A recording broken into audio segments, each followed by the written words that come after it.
O SBT News, pertencente ao grupo Abravanel, quem está à frente hoje do SBT é a Patrícia Abravanel. O SBT traz informações oriundas dos Estados Unidos da América. Fontes do SBT informaram que o presidente dos Estados Unidos, Donald Trump, pode sancionar Alexandre de Moraes caso ele determine o retorno de Jair Bolsonaro para a Papudinha. Quais fontes? Paulo Figueiredo Neto? Eduardo Bolsonaro? Bem, eu não sei. Eu não confio nesses dois, todavia também não confio no Donald Trump. Tudo pode acontecer. Donald Trump já anunciou sanções contra o Brasil em um primeiro momento, recuou e agora está tentando acabar com o nosso Pix, o sistema de pagamentos mais eficiente do planeta. Eles falam mal da nossa urna eletrônica, nós temos o sistema eletrônico o sistema eleitoral mais eficaz também do mundo, e agora eles têm raiva do nosso Pix.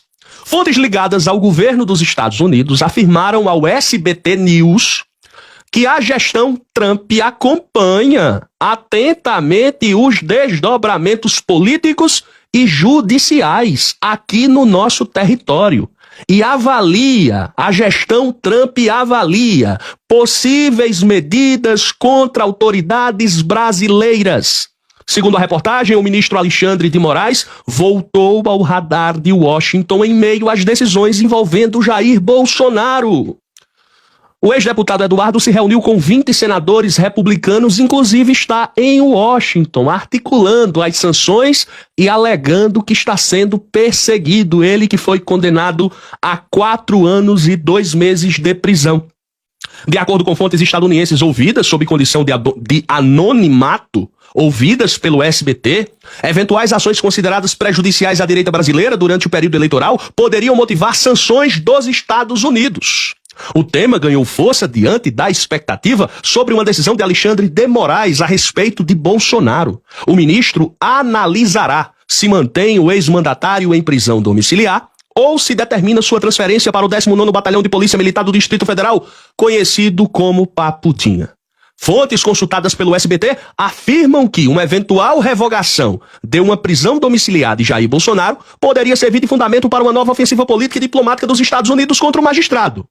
Recordei-me agora, lendo esta notícia e comentando com os senhores e com as senhoras, que o Donald Trump falou na coletiva do G7 que a situação política do Brasil estava muito perigosa, que o Brasil estava muito complicado, que o Lula era uma figura volátil, que o Brasil estava se tornando um país perigoso, mas ninguém era mais perigoso do que os Estados Unidos numa clara ameaça.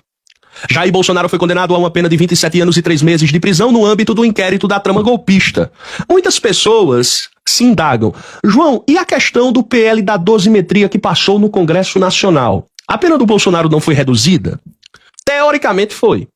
Mas quando as defesas apresentaram recursos ao ministro Alexandre de Moraes, o ministro negou os recursos porque 2 partidos políticos acionaram o Supremo Tribunal Federal, 2 ações diretas de inconstitucionalidade. O Supremo Tribunal Federal ainda vai sentar para analisar o mérito da constitucionalidade desse PL, da dosimetria. As ADINs alegam que esse PL feriu diretamente as chamadas cláusulas pétreas. E quando fere cláusula pétrea, o projeto é inconstitucional. Então a pena do Bolsonaro se mantém. A pena dos generais golpistas também, até que o Supremo analise o mérito. Dizem que o mérito só será analisado depois da eleição de outubro. São essas as especulações. Portanto, é isso. Se o Trump sancionar o Moraes, porque o Moraes, dentro da lei, mandou o Bolsonaro de volta para a Papudinha, vai se configurar, sem nenhuma dúvida, interferência direta. E se o Flávio Bolsonaro chegasse a vencer a eleição, o Brasil voltaria a ser o país colonizado.